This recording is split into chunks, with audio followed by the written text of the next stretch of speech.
Hey everyone, what is going on and welcome back to today's video. In today's video we're getting back into another operator guide. In today's operator guide we're going to be going over Gridlock, as you can tell by the title. Now before we do get into the video, I just want to outline a few things. Obviously, firstly, if you do end up enjoying this video, finding it helpful, anything like that, make sure to leave a like on this video so it can get out to a few more people out in the world, maybe looking up a Gridlock guide.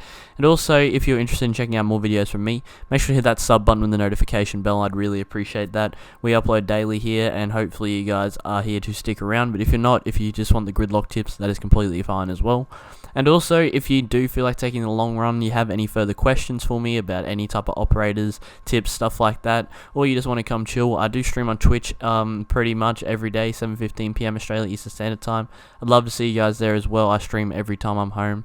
It may be like some random time through the day as well. My time zone's usually a fair bit different to the US. If you guys are from there, UK, etc. I'm Australian, so yeah, it's just all over the place. But if you guys can, like, maybe hit the follow notifications over there, you can come ask me, do whatever you want to do, but obviously all optional. Don't have to do any of this. That's enough from me.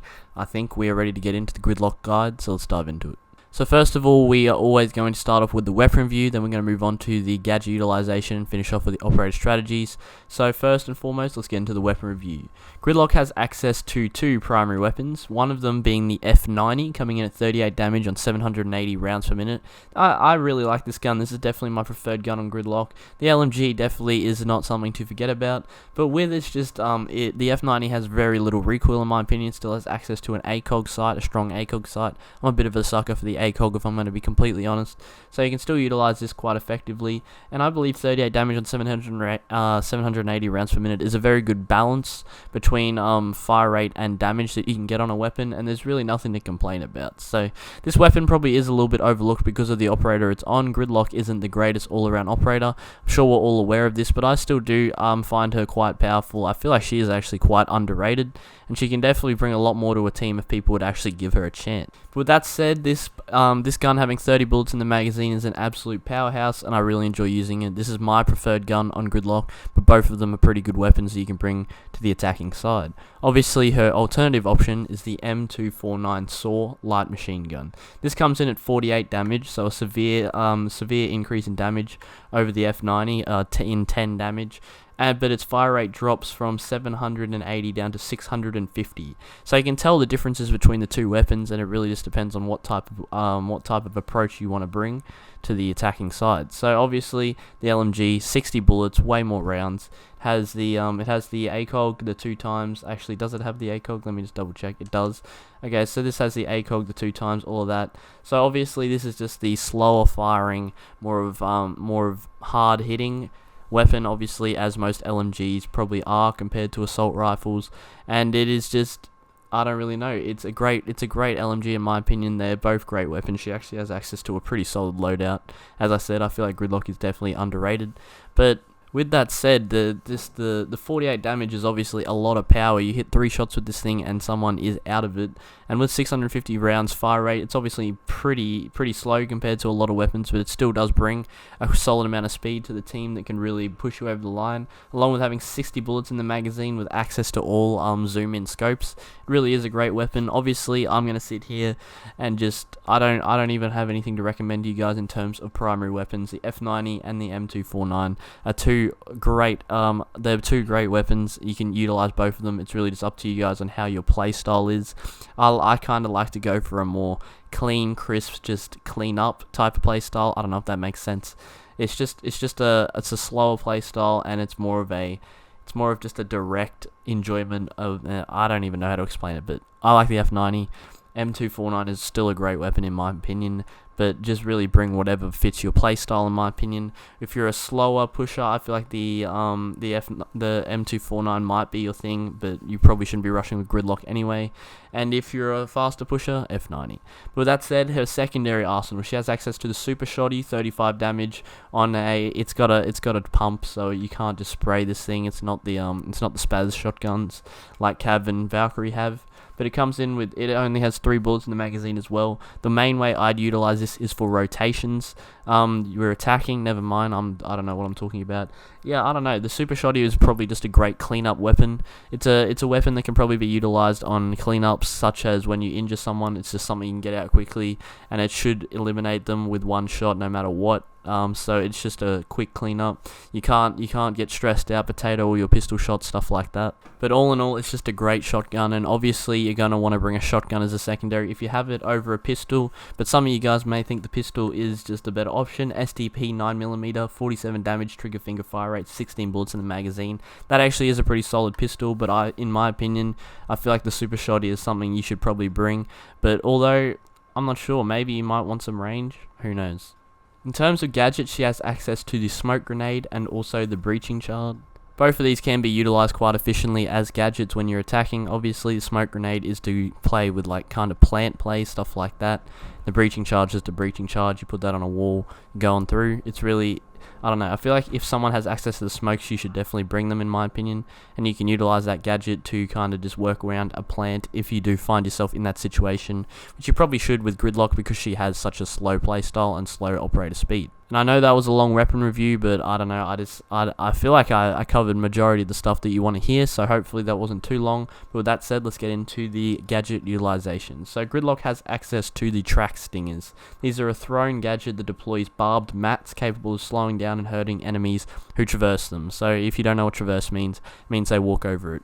So obviously what happens here is you have access to 3 of these track stingers. You throw them down on any surface that is obviously on the ground. They don't stick to the roof, I don't think. I've never tried it, but you throw them on the ground of anywhere, and they will deploy like a large radius around your throw point of just like little stingers that surround it, and they will completely block off a flank, a push point. They'll basically block off anywhere that you guys want to try and push around, and it will completely stitch up the defender when they're trying to push around you. So if a defender were to come up a staircase, say that you track stingered, they either have to shoot the track stingers, which is going to give away their position because they're going to make noise by shooting, or they're going to have to walk through it, which also makes a noise because when they get stung, they make like a grunt. Obviously, you just got hurt. This game does attempt to be realistic in most ways, so you're gonna like let out a like stuff like that, and then you're going to give your position away because you're obviously going to make that noise along with the little sting noise that it makes in the bottom of your foot when you go over it. So really it completely makes it impossible to push around without making sound. Obviously if you're not paying attention, they're just going to walk around, no problemo, and they're not going to care. But if you are paying attention, or if someone in your team is paying attention to this flank, it can really be utilized quite well, and it can definitely be taken advantage of and efficiently watching flank strategies. And it is definitely an underrated gadget where you can kind of you have this utility that you can play on the flank denial, such as a Nomad, but Nomad is just seen as absolutely godly compared to Gridlock, even though they kind of do the same thing. Nomad probably is better if I'm going to be honest, but Gridlock really isn't too far off, and she does bring a lot more like range with that gadget that Nomad doesn't really have. Another great way you can utilize these track stingers is when a diffuser goes down. You can just completely surround the diffuser with these track stingers. Obviously, if the defender's low, he's going to have to take his time to shoot all these things, and it might be the winning decision that will make up the win for you guys on the attacking side. So it really can be utilized in a lot of ways, and the best way I can recommend you guys utilize it is to just use it to watch your flanks and give you sound cue intel that you can use when a defender is possibly on the flank. I don't really see a point of throwing them to like push someone out of an area because it's really not that difficult to counter. But I feel like the best way to utilize it is to watch those flanks. And if you guys can get this kind of playstyle down pat, it will help you out. And finally, we're coming through with the operator strategies. So the operator strategies is how I'd recommend you guys play this recommended operator, and it kind of just came out of my mouth already, but I'd say Gridlock is a support operator. Yes, she has access to fragging and capable of fragging weapons. As I said before, she has an underrated loadout, but I feel like the gadget she brings to the team and the way she needs to be utilized is 100% a support role. Obviously with those track stingers, as I was just saying, they are an intel gathering, and obviously she's also a 1-speed, so she doesn't really have the efficiency to move around as such someone like Ash would. So I feel like if you just pair everything together, you'll find that Gridlock is probably best played as a support operator. Work with your team when you're playing Gridlock and try and make the best out of those situations. If you can do this efficiently, I feel like your team will never really have any problems with you. And if you're picking Gridlock, where some people might find that questionable already just by picking her, if you can prove that you kind of have general knowledge of how to play her and you're actually focused on supporting the team, you're not playing an entry frag with a 1-speed who's like fatter than... I don't even know how to say it, but I think you guys know what I mean when I say she's big and she makes a lot of noise. So if you are just entry fragging with that, you really aren't thinking straight whatsoever.